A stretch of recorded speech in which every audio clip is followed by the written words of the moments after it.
Welcome to the Dateable AF podcast, because women dating women is wild, wonderful, and occasionally a disaster. I'm your host, Dr. Sarah Kyle, a therapist in private practice. And I'm your co-host, Rachel Howell, researcher extraordinaire.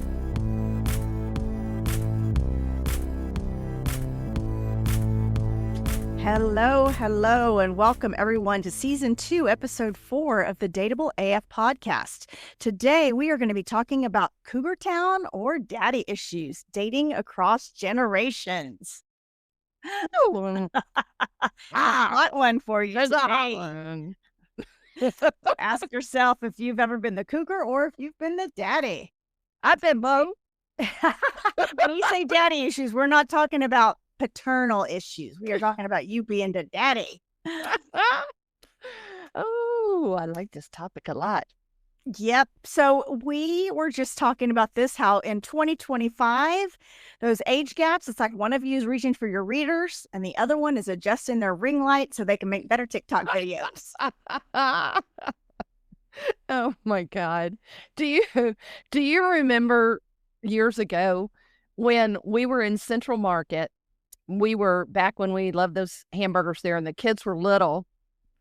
And you would walk in the entrance and you would get the menu and stand there so that when you went up there to order, this was before I started wearing glasses for all of I remember this very well. And, I'm a little older than Sarah, but I wasn't wearing any readers or anything at the time. I didn't realize, but we were all standing together and we were holding one menu, Sarah and I looking at it, and I guess I kept pushing it out. Rachel kept pulling it farther and farther out so she could see, and I kept pulling it back in. I didn't know what was happening. And then I looked at her and went, oh. You have reached the age where you need some readers, my friend. That was a really tough moment for me, Sarah. It was a bad moment. It's because you're so much older than I am. You're the cougar.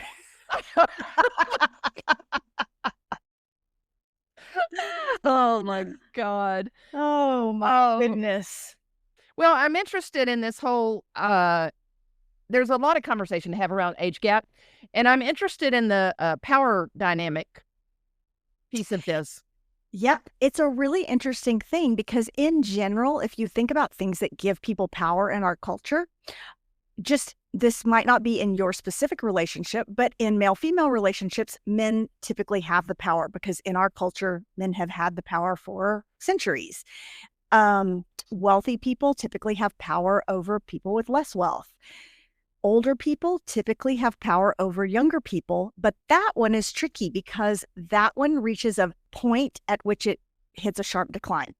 So in other words, the older person has power, and then when they hit a certain age and they become feeble or forgetful, then that power drops off dramatically. So when there's a big age gap in a relationship, it's very interesting to watch what happens with the power. Yes, and what I'm interested in too is the nuance. I mean, there's power dynamic around sex. There can be power dynamic around money. There's power dynamic around position, maybe in community position or your career position.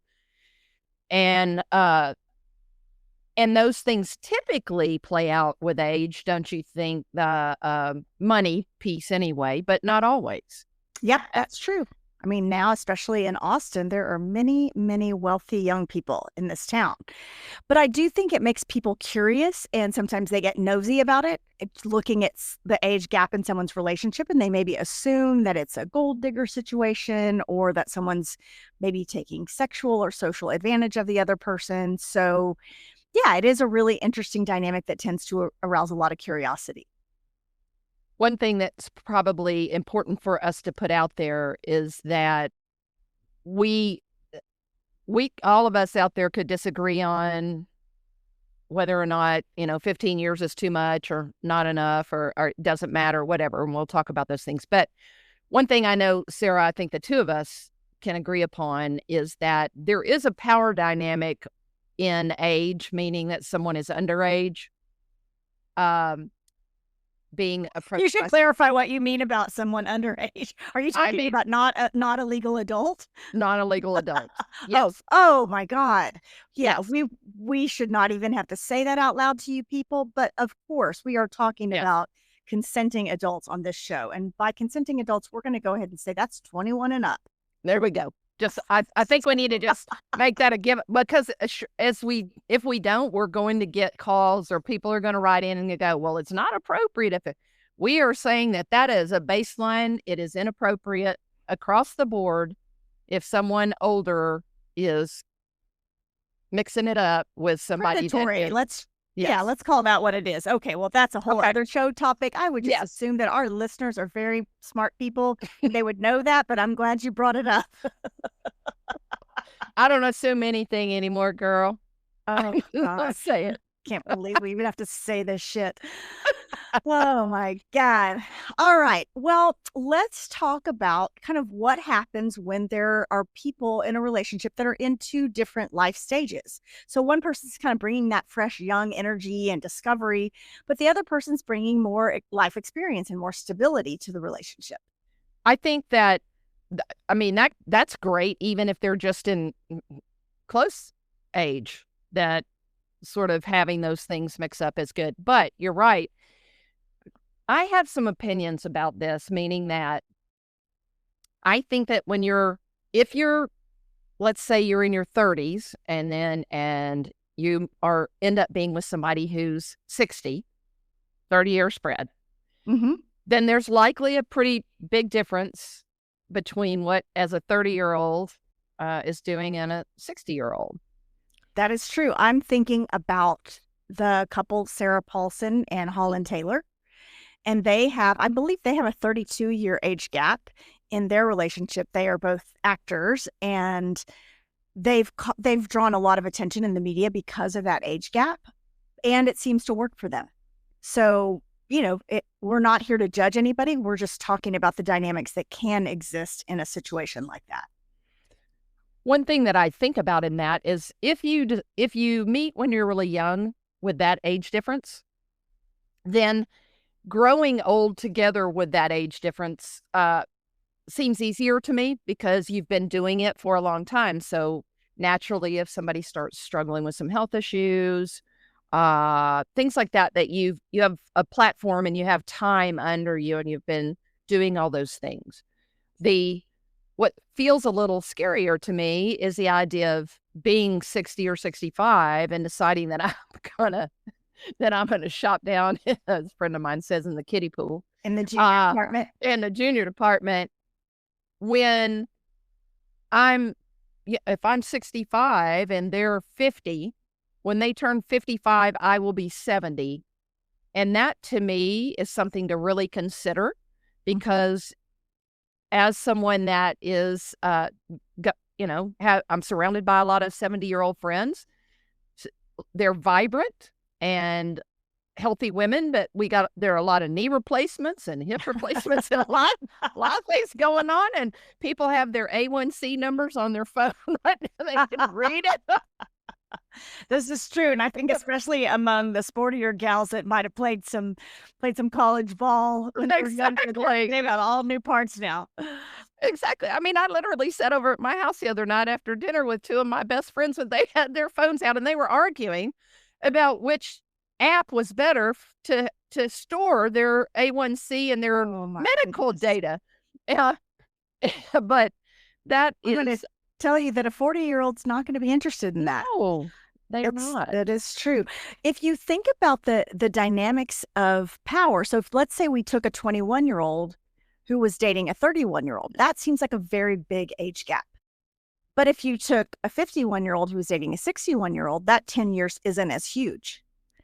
And kind of to your point, if you started dating someone older when you were younger, like let's say a 30-year-old dating a 50-year-old, okay, that's still a huge gap.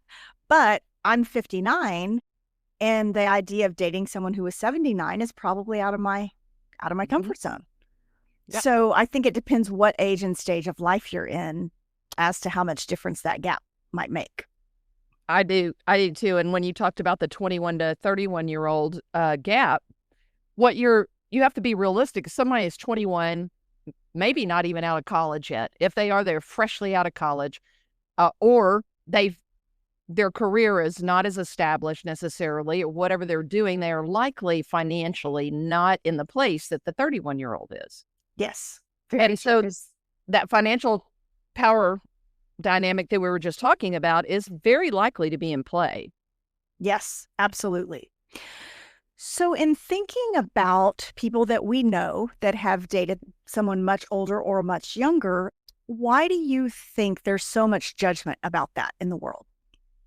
You mentioned it earlier. I think part of people judge, I think they judge externally. Like if you're the older person, I think they think, oh, you like the younger girl. You want to be seen with that. So it's sort of what you have on your arm is a judgment.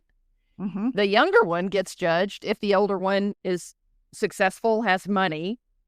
That's like, oh, okay. You must only be interested in them for their money. Right. Yep. I mean, those are ones that pop out to me right away.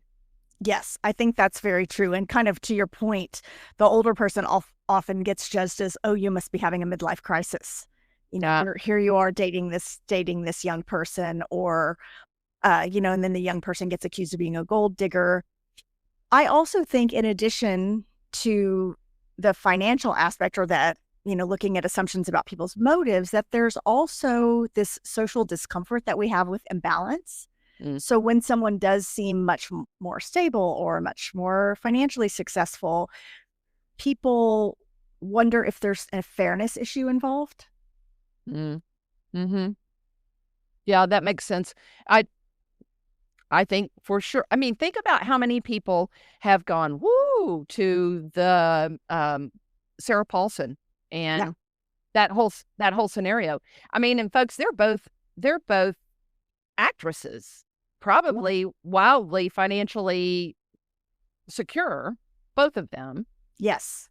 And the other thing is, I do think, because I've seen them out before, and you're looking at it, I mean, they're both, I mean, Holland Taylor's beautiful, Yes. but she's old, you know? And I think we just have a hard time not judging people externally on just that, the look of this much older looking woman, even though she's very stately and beautiful. And then this younger woman, it just doesn't make sense to people's, I don't know what they think beauty and togetherness should look like. Yeah, that's true. And for those of you who don't know, I think Sarah Paulson is 49 and Holland Taylor, her partner, is 81, and they've been together for 10 years. So since Sarah Paulson was 39 and Holland Taylor was 71. So, it's a big gap, but they have been stable. They've been very adamant that they have a strong bond. They've been very open about their relationship. And so I think, people tend to project their own insecurities or their own values onto other people. So if you can't imagine dating someone that much older or younger, then it must be wrong. So I don't know that that's a fair assessment. I don't think it is a fair assessment. Although I think there are some very legitimate questions that you need to ask yourself if you're thinking about dating in that type of scenario, is being honest with yourself about what you're signing on to, being honest with yourself about whether or not, I mean, you get in the car and they don't know the Bee Gees. What the hell do you sing along to in the car together?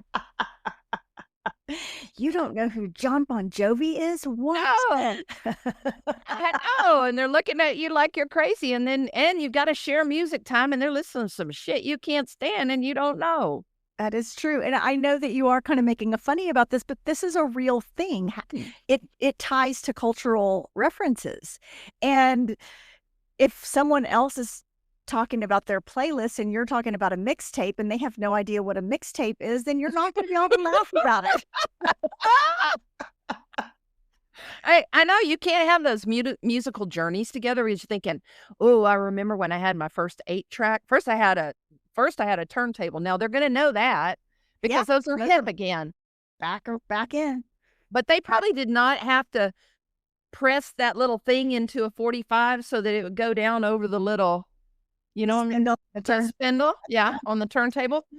And then going to 8 tracks, which had the worst sound ever, but we loved them. They're very convenient for your Cassettes, car. they were Yep. cassettes, and they're sitting there talking to AI, asking it to turn their music on. I know. I know. So you got to be able to have some kind of overlap and some kind of relatability. So I would say for yourself, just figuring out what that acceptable gap is, because maybe you're super young for your age and maybe you do listen to contemporary music and you don't need to be back in the 80s or 90s with your playlist or mixtape. And so then you might be able to tolerate a little bit more of a span in your dating. I had a child when I was very young. I was 20 when my daughter was born. And so I always made a rule for myself that they had to be closer to my age than my child's age, which gave me 10 years. And I don't think I ever broke that rule. I think I teetered on it one time, but I thought that was about it. Oh my God. That was a good sort of landmark. Stake in the ground for yourself. Can appreciate that. Yep. Well, there are also young people who have older souls. Yes. So I think that's also in play, is that you really do have some young people who don't want to do the typical things that young people do. The whole idea of, the partying or that the energy level even is not appealing to them. So yes, that's something to consider. I think that is very true. So all of that, there's not a magic number, I guess, is what we're both trying to say here. So I think society sort of writes this script for how relationships are supposed to look. Like you're supposed to date someone of a similar age and a similar background, and that anything that falls away from that script can be perceived as threatening. And sometimes it works really beautifully for the people that are in it. So you should assess yourself and what's important to you, and then not worry so much about how other people are judging it. The one thing, one more thing when we talked a little bit about energy on that is, I will say that's one thing to look at, is if you're thinking about dating somebody a lot older than you and you get up into, say, the years I'm in, around there, that the Medicare years, is that what we're talking about? I am a Medicare. Yes, I am. I'm a proud Medicare card-carrying recipient. Yes. Thank you, Sarah, for sharing that with the audience. Is matching energy levels, meaning that if you are a high-energy person in that equation, younger with high energy, and you don't need your person to match you in that energy, then you're golden. But if all the things that you like to do in your life, the majority of the activities that you like to do and that sort of thing are pretty high energy, climb mountains and do all that, and you really are going to be bummed out if your person's not with you on a lot of that, then you've just signed on to something. You're asking them to do something they can't do. So you have to know that going in on the energy thing. And we don't always think about these things when we're first attracted to someone. So we're just planting this seed for you that this is one more thing to consider when you're looking around at who you want to date. So why do you think someone might be drawn to a person who is older or younger than themselves? Well, older because we're amazing. Yes, of course. Because we're wise. We think we are anyway. Well, I do think people are drawn to older people because we do have life experiences that maybe they haven't had, or at least we seem more solid around those life experiences, that maybe we are a little more settled with those, that we typically are a little less, I don't know the right word, but we're not as reactionary, probably don't make a bunch of rash decisions. And so if you're younger and you've been living in that life, I think when you finally meet somebody that you're attracted to that's older, they can feel very grounding to you. Yeah, I think that maturity and stability can be a real factor in why someone would be attracted to an older person. And what about the flip side of that? What would make you attracted to someone younger? Well, the obvious would be if they're HOT Of and they have a course. lot of and have a lot of muscles, maybe a six pack, and I see who's shallow here. I just being honest. There's that part. And then, and if you're lucky, they're smart. Even better. Hot and smart. Yeah. I think it is, in all honesty, a lot of that may go back to what you were mentioning earlier, and that's about people being drawn to that energy. Yes, You know, that sure. and exposing them to things that if they're a curious person, exposing them to things that they might not ordinarily do. Getting, they can be around friends that, a different group of friends that have a lot of energy and it feels good. Yes, I think that's true. I think the energy is probably the main factor, energy of all kinds, whether that's sexual energy or doing new things or just like a zest for life that younger people have. And that can be really, really appealing. So it's easy to see why you would date up or down. Look who's being shallow now, Miss Sexual Energy. Well, so let's talk about, we've talked about kind of the social perceptions of these, what are they called? May, December romances of one person being older than the other. But what about sort of the private realities, like what it's actually like inside a relationship like that? I think that we don't know unless we're inside of it. And I would think that you might be able to see if it's not working well by some outside things. Mm-hmm. But if it's working well, I would think that you have two people in there that have accepted and actually thrive in their differences and their rhythm, and that they accept the high energy and both absorb that and entertain it in some way, and love the peaceful nature of their home and the lack of all the drama sometimes that comes with the being young and in those relationships. So I just think that's why we have to be careful, is because we're not there and we don't know. Yeah. Yeah. And I think sometimes there's just a mutual attraction and compatibility that we might look, for example, at Holland Taylor and Sarah Paulson and think like, gosh, what's the attraction for either of them there? But they seem to be truly compatible and they really just genuinely seem to enjoy each other. And that's not really based on age. No, and one of the things that has been noted about them is that they made a conscious decision to keep two different homes. Yeah. And, none of us know how much time they spend together, but my guess is that they pick and choose those places to come together where they get all that you just mentioned, that it feels good or whatever, but then they can retreat to their own personal activities that maybe don't fit as well. And I love that. I think that's great. Yeah, I think so too. And my guess is that they, along with, other couples, focus more on their shared values and that, they probably have the same life goals. They have the same sense of humor. And so it's not really just about age. Yeah. I have to admit something right now because I'm having a thought that I bet a lot of people have had is, do they have an open relationship? And that's based on my assumption, because I just went through that thought process while we were sitting here. Mm-hmm. Based on my assumption would be that the younger person needs more than the older person can give them in that way. So I'm just throwing it out there. I just had that thought process. But Holland Taylor may be maybe Sarah Paulson just needs to get away from that. That's right. She might be a beast in the bedroom.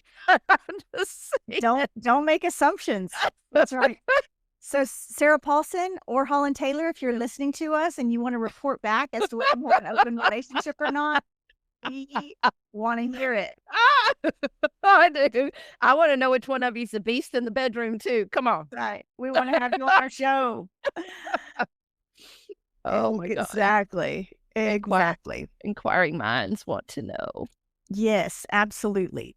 So we talked about this a little bit, but I think that there are issues, not only with power dynamics, what we talked about, kind of who holds the power, whether it's your financial situation or the stage of life you're in or your life experience.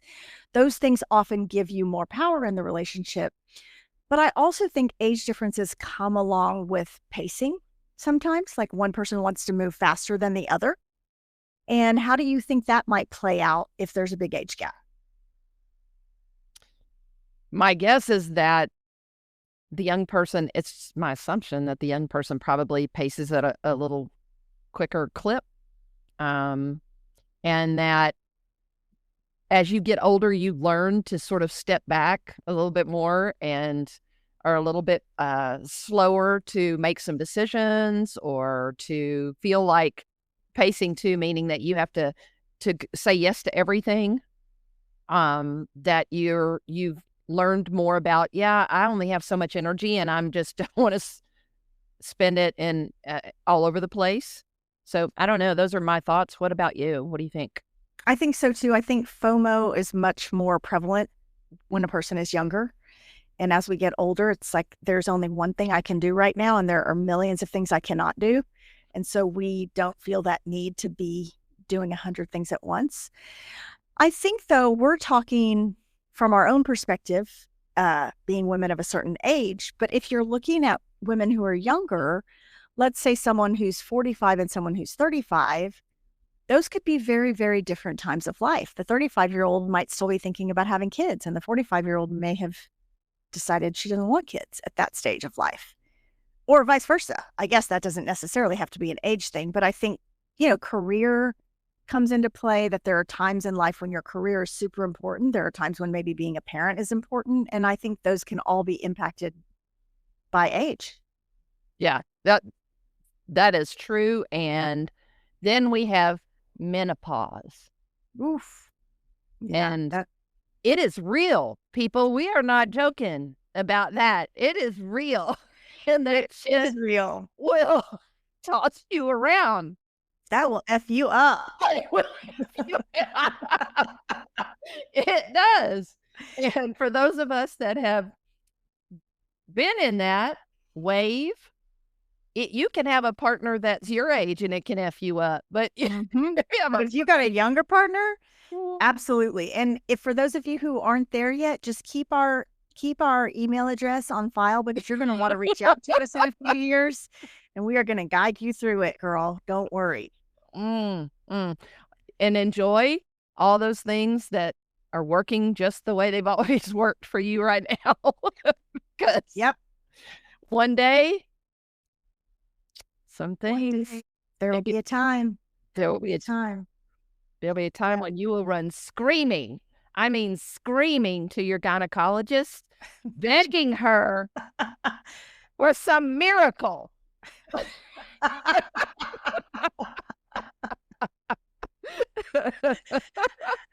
I'm going to let you speak for yourself on that one. Yeah, don't act like you hadn't been there. Tell you what. That's between me and my doctor. Okay, Miss Chris. So last night, I did want to make reference to our fantastic event at the 1972 bar. We had our first live event podcast at the women's sports bar here in Austin, Texas. And we had over 100 women packed in this place that was not really equipped to have that many women. And let me just tell you, over the age of 50, who are either going through menopause or are in hormone or using hormones. And I've never had so many women come up to me tucking their shirt like this and going, "Oh my God, do they have air conditioning in here where they turn the air down?" It was rough. It's August in Texas, and there were a lot of women packed into one room, kids. They were. Every now and then I felt somebody's being a little grouchy about it. That happens too. That can happen for sure. And on a more serious note, I did hear a quote that I really loved that there was a group of women that were of varying ages and they took a picture and one of the younger women said, "Oh, I don't look good in that picture." And one of the older women said to her, "Honey, just give it 10 years and that's going to be the best picture you ever took." Oh, I love that. And I love that idea. It's like you're the youngest and the hottest that you are ever going to be. And so just appreciate yourself right now at this age. So that applies to all of us, by the way. Yes, it does. I love Yeah. that. Yeah. So let's talk about any potential red flags in a relationship where there's a big age gap. What do you think could be something to watch out for? Well, I do think that arguing a lot about these fundamental things that we've mentioned, that are things that you knew going in, uh, that this person didn't want to stay out late every night or didn't want to, doesn't like to go to the loud bar or whatever, and that you are trying to talk them into something that you knew right up front from them that they already were not going to probably do with you. And Yep. this leads a little bit into, we were talking earlier a little bit about the normal conflicts versus things that are red flags. Yeah, for sure. And this goes back to something that you have heard us say over and over again, which is don't go into something hoping the person's going to change. You have to ask yourself right at the beginning, can I accept this person for who they are? And if there's an age gap and your person doesn't want to go out and you do, or vice versa, if your person wants to go out and you don't, you can't anticipate that once you're in a serious relationship, that's going to change. So just being willing to accept where the person is. Another one that strikes me is about sharing friendships, because Mhm. that could be kind of interesting in that hopefully you've introduced one another to your friends. Mhm. And you may know right off the bat that you don't like that they're friends, and that's something to discuss. But if you know right off the bat that you're probably going to be expected to spend some decent time with their friends and figure out how to make that work, because that's socially acceptable on either side of it. Yes. And so if you do it in good spirit in the beginning, and then when you get together and then you just say, "No, I'm not doing that anymore. I never liked him in the first place," Mhm. uh, th- that's going to cause a problem, I think. It's tough. And the friends could either make that gap seem bigger or smaller. So if you're the younger person in a relationship and you have friends that are younger than you, and that's who you're hanging out with, then that's maybe going to be a little harder for your person. But if you're the younger person in a relationship and all your friends are older, then they're going to fit right in with your older partner. So just looking at how the friendship dynamic could affect the age gap. I think that's a Mm, good one. I A do too. very good one. What are some normal what would you consider just normal stuff so that people don't confuse the everyday day-to-day conflict that people have, and age has nothing to do with it? Yeah, I think that's great. I mean, I think normal couples are arguing about the dishes, or maybe they're arguing about how the money's going to get spent or what to watch on TV. Those are typical things that are not age related. But if you're consistently arguing because one person has to work more because they're in a different stage of their career, or if you're consistently arguing about money because one person has so much more money than the other, those are bigger things to watch out for. I agree. And we've talked about those things in maybe our last podcast, where it's just knowing that those are just the little silly arguments, but is there something bigger beneath it? If so, then you've got to deal with the bigger issue. But if not, and those are just it's your day-to-day living with one another, then get over it, move on. You're fine. Yeah, I agree. So let's talk about if you have decided to be in a relationship or if you're considering being in a relationship with someone with whom there's a pretty big age gap, what are some things that people can pay attention to set it up for success or make it work? I think you need to pay attention to friendships and Mhm. how I would probably pretty quickly want to introduce my person into friendships. I have a thing about that anyway. I think the sooner you do that, the quicker you kind of find out more about that person. But seeing how they respond to that, how the feedback you get from it and where they see that, I think that would be one thing. Yep, I think that's a great one. One of the most important things I think people can do is they can name the differences that exist without blaming or pathologizing. So if you're in a different age or different life stage than your partner, like don't tiptoe around that. Just name it, acknowledge it openly. For example, hey, I'm starting to think about retirement, and I know you're at the height of your career and you're really focused on building that. So let's talk about how we could support both things. Yeah. And also to go back to the whole idea of, hey, I'm not young anymore, or so I'm in menopause and I have to take hormones, and just the things that, so don't jack with the air conditioning. Let me have control of the air conditioner. That's an important one. How many covers are going to be on the bed, and what's the thermostat going to be Yes. set on? Some serious bad fights have happened around that. Oh yeah. Oh yeah. If you got to be able to keep that thermostat on 69 at nighttime, because it's a real thing. I mean, I've known of, I've known of somebody whose hormones are so whacked out that they cried in pickleball and took their toys and went home. I don't know who you're referring to. Girl, that was the impetus to call the doctor. Oh, I told you, see, you called your gynecologist and you said, "Oh my God." You have brought this up before, and I don't appreciate you picking on me like that.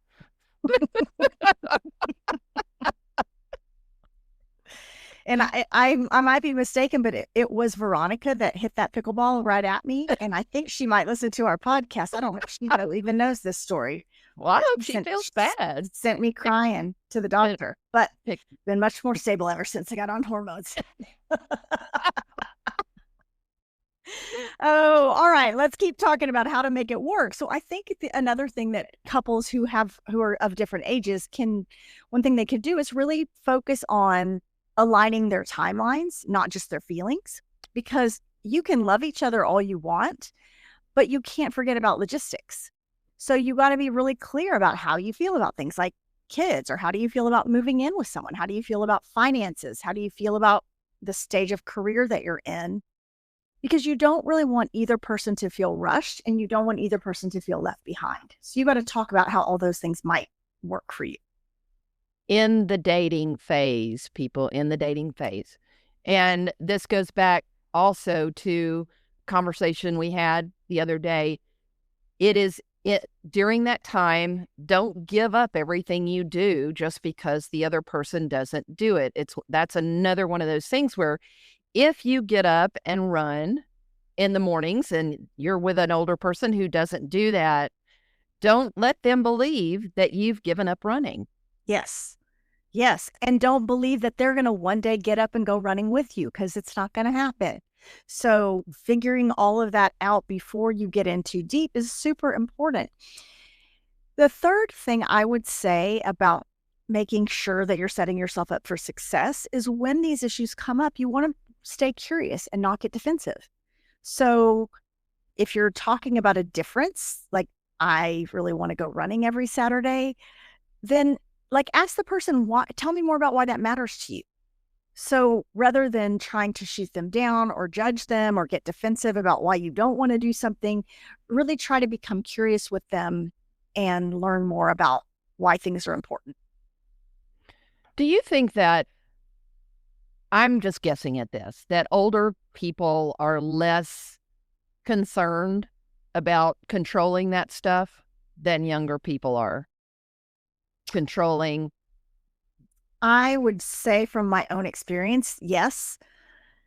I think when you're younger, you feel like you have a control over a lot of things. And when you get older, you realize you don't have control over anything. And so I think the younger folks are out there trying to manage a lot of things and a lot of other people. And when you get older, you're like, it's not worth it. And it's not a real thing. You can't control anyone else's behavior.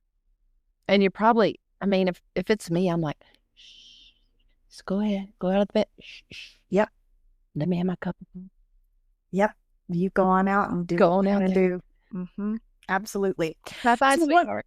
One more thing I did want to touch on before we wrap things up is if you are in a relationship with an age gap, how do you deal with judgment from your friends and family? That's a great question. I don't know for sure. One thing that comes to mind is you exposing a little bit about what you love about your partner and talking about the ways that you are together so that people get a little bit of an inside look into why your lives work well together and the things that you love about one another. Yes, I think that that is really the best thing because people who genuinely love you want you to be happy. And when they see your happiness, they're going to be happy for you. I think you do have to, well, you don't have to. I think it helps you if you acknowledge their concerns. So let's say that you're the older person and your family's worried that you're dating a gold digger. I think you have to acknowledge their concerns and acknowledge that you're aware of those things, because the worry is that you're going to get taken advantage of somehow. So I think reassuring people that your eyes are wide open, that you're not going to get taken advantage of on either side. And like you said, genuinely letting them know what's making you happy about the relationship and letting them see you around this person and see you being happy. So I was right. You're always right. Well, not really, but sometimes. Okay. Well, let's wrap this up. What are some key takeaways that we want folks to walk out with after listening to us today? The first one would be it's less about the number and more about being on the same page. Absolutely. That while age, we're not going to pretend like age isn't a factor.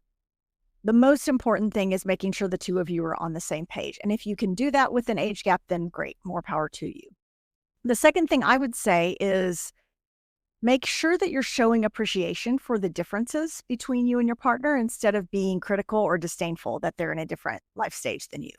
And then stay aware of power dynamics on both sides. And I do think it's really good to know that those can come into play and just being sensitive around those and doing things to kind of take care of one another in those positions. Yes, I think that's great.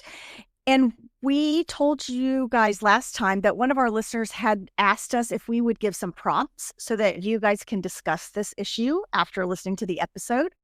And so the two prompts that we would like you to think about discussing with your partner, if you have an age gap, is first of all, how do our age differences make us stronger as a couple?